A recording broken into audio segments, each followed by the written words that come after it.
Missouri forest. Over here on our right-hand side, we'll find the okapi.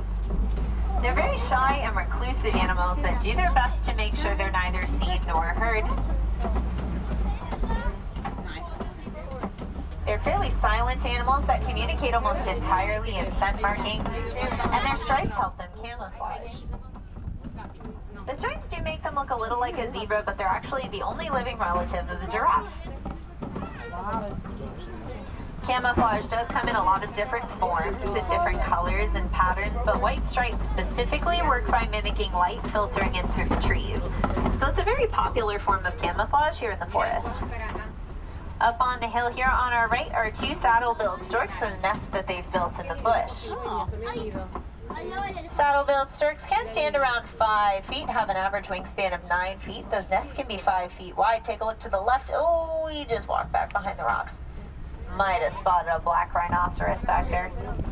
Black rhinos are the smallest of the African rhinos, but adults will still weigh around 3,000 pounds. Woo.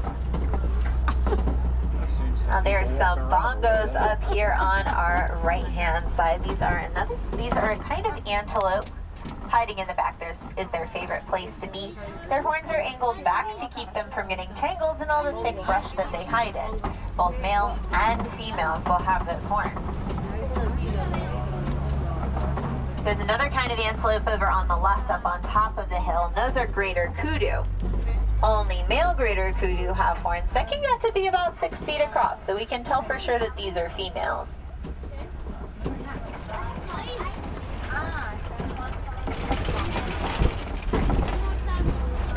Did you see them?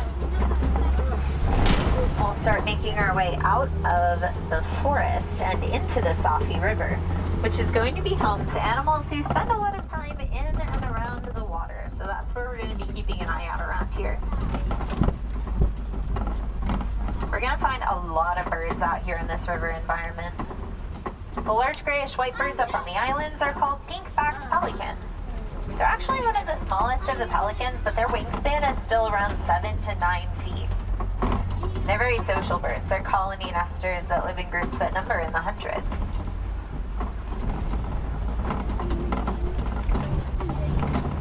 You can use birds a lot of times as an indicator of the health of an environment because birds will vacate an area that they don't think is healthy enough for them.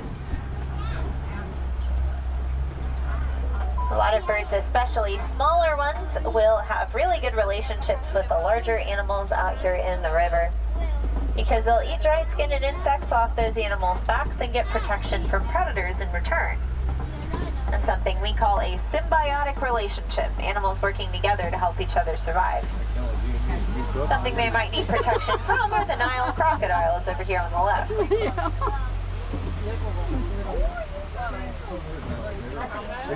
You see it, honey?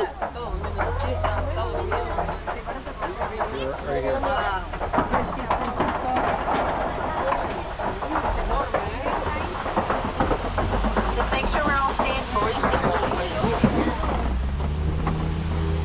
Crocodiles are what are called ectothermic animals. Their body temperature comes from the environment around them and they can't regulate it on their own. So you'll often find them basking in the sun to keep their temperature up, and if they start to overheat, they'll slide back down into the water. We'll head out of the river and onto the largest area of the reserve, the savanna. But before we see any animals out on the savanna, I'll introduce you to another important part of the ecosystem. Over here on the right is a baobab tree. Often nicknamed the upside-down tree because it looks like their roots are up in the air. They go without leaves entirely for 9 months out of the year to conserve water. They can store thousands of gallons in their trunks, which becomes very useful to the animals on the savanna during droughts. And for that, they're also nicknamed the Tree of Life.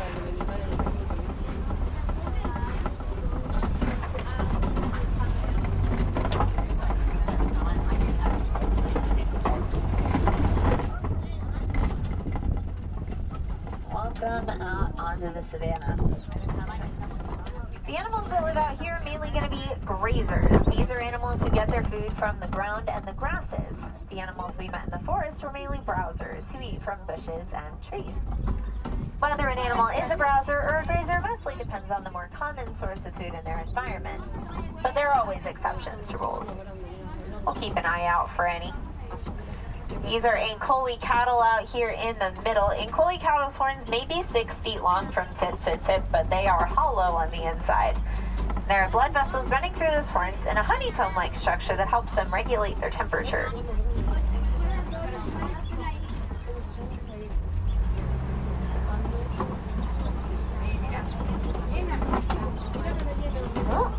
You're seeing some African painted dogs over here. Also known as wild dogs, they are the most successful hunters on the savannah, with a success rate greater than lions and cheetahs combined. They owe most of their success to being pack hunters that are good at working together and communicating. You can find some sable antelopes back here behind the termite mound on the left. The sable's horns are designed for defense. They are very sharp and they're curved back to stop predators from jumping on their backs. They're pretty unique in that in a choice between fight or flight, they will pretty much always choose fight. They're very good at working together and defending themselves in groups. They've been known to drive off lions.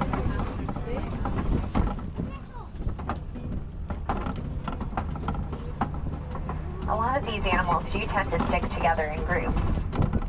They do that for safety in numbers. These animals can't rely on camouflage for defense. There's just not nearly as many places to hide. And an animal hanging out alone in a big open space like this one's a much easier target for predators, so they stick together instead and they protect each other.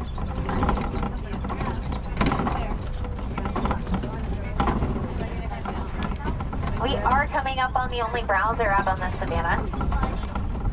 Over here on our left, giraffes are the tallest animals in the world and the only ones who can reach most of the trees. So they take advantage of having no competition for their main food source, and they spend almost their entire day eating. Giraffes usually eat for about 20 hours a day, and they only sleep for 30 minutes. Not all at once either, they just take little power naps throughout the day of a few minutes at a time, and they sleep standing up.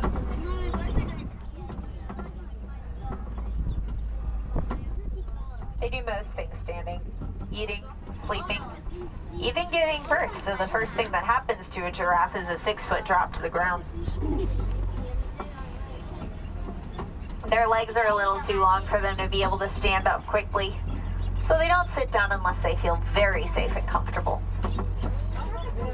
Seeing another one over here. We're also gonna find an eland in the trees. Eland are one of the largest species of antelope in the world. They can stand about 6 feet tall from hoof to shoulder. But like most antelopes, they are still very good at jumping, and they can jump about as high as they are tall. 6 feet in the air from a standing position. We're finding some wildebeest over here on our right-hand side. There are actually a lot of wildebeest out here on the reserve. But their herds in the wilds can number up to 1.5 million. Aside from humans, they're the most densely populated animals on the planet. And they stay in their groups as they migrate about 1,000 miles every year. Now, a lot of these animals actually end up looking to the giraffes as a kind of alert system, because since they're so tall, they can see danger coming from further away. So out here, when a giraffe starts running, usually everything else does too, because it'll indicate that there's danger on the horizon that other animals haven't been able to see yet. We can learn a lot about these animals' behaviors by observing how they interact with each other in the world around them. That helps us better understand how we can care for the animals who live here, but also protect their species in the wild. That research gets shared with organizations all over the world, and they share their research with us in turn. We're going to circle around a flamboyance of greater flamingos here. These are the largest and lightest pink of their species, but no flamingo starts out pink. They all come out of their shells looking a bit like little gray fluff balls. The color comes from beta-carotene, found in brine shrimp and algae. The more they eat, the pinker they look, and they won't look fully pink like adults until at least 2 years. The color fluctuates throughout their lives. Sometimes they look a little pinker than other times. It all depends on their diet.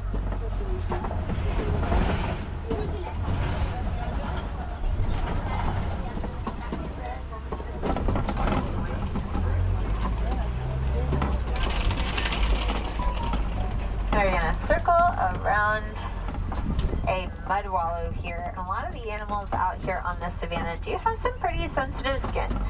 So they can often be found rolling in mud, giving themselves a coating that acts a lot like a natural sunscreen. The mud drying on their skin will help cool them off, and the coating protects them from bug bites too.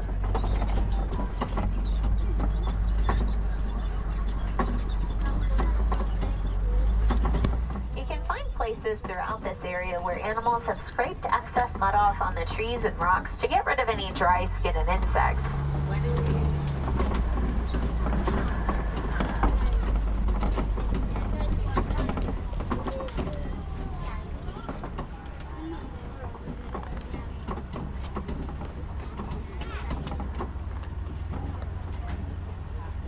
And keep an eye out to the left over here. The animals who live on these hills can be very good at camouflage and a little harder to spot, so we'll see if anybody's around.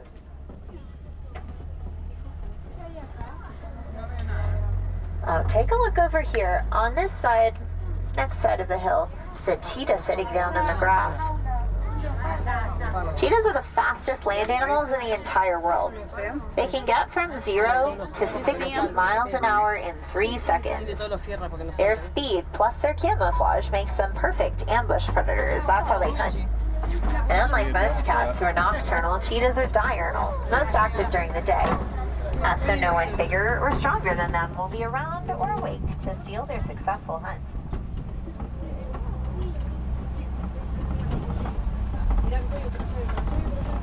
If you look over here on the left, you can find some rhinos heading down the road over there. The kind of rhinos that live out on the savanna are white rhinos, the largest of them all. Adults usually weigh around 5,000 pounds. They're actually the ones that use the mud wallow most often.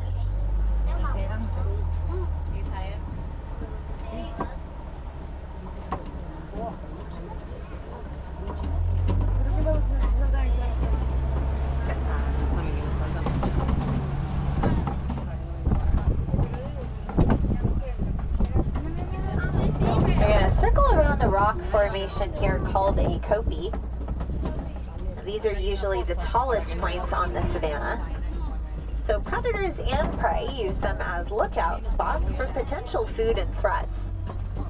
They're also very good opportunities for shade. The rocks stacked on top of each other create perfect little crevices for animals to hide in from the sun and any other weather elements.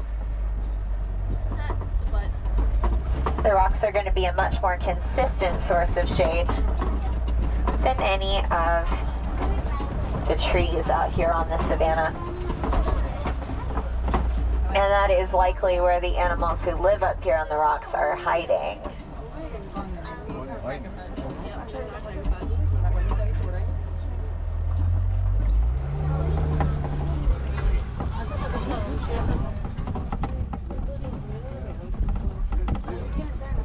It actually looks like we are going to see another rhino just over here.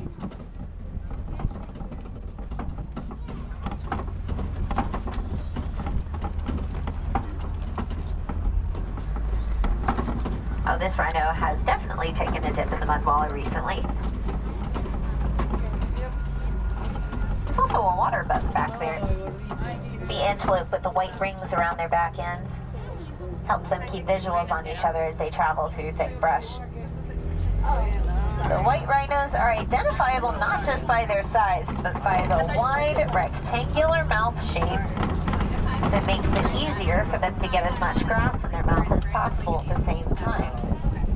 The black rhino from back in the forest has a beak-shaped upper lip that they use to get their food off of bushes. Different food sources need different adaptations for the animals that use them.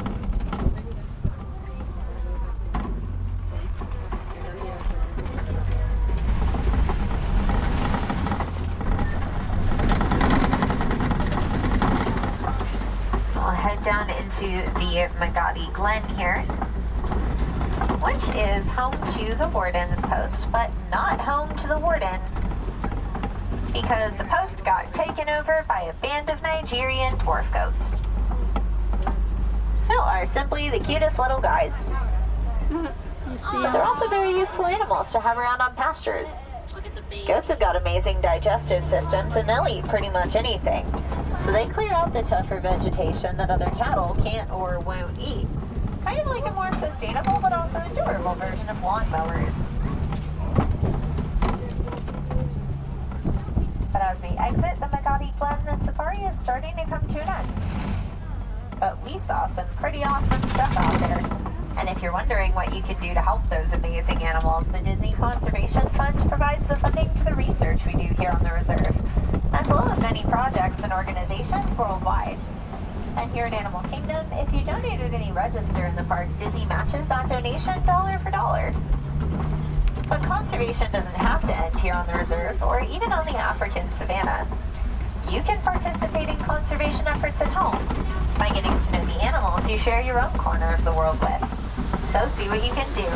Maybe you can plant a pollinator garden to help out the honeybees, or look up what you're putting in your lawn to help keep the waterways clean. And of course, education is one of the most important parts of conservation, and you're already educating yourself just by being here on this safari. So on behalf of all of the animals on the reserve, thank you so much for joining us today. It was my pleasure being your safari guide. I hope I was able to give you guys a really awesome tour. I hope you get to see some more of the amazing animals out there in the park today, and I hope you learned something new. And continue to learn as you continue on your journey through the park. So much more to see and learn. If you're curious about any of the animals you saw out there, feel free to come on up and ask. My windows are quite literally always open. And I'll share one more Swahili word to round out this adventure. Kwaherini means go well. So go well, go wild, and go make a difference out there. Have an amazing rest of your day here at Animal Kingdom and wherever your next adventure takes you.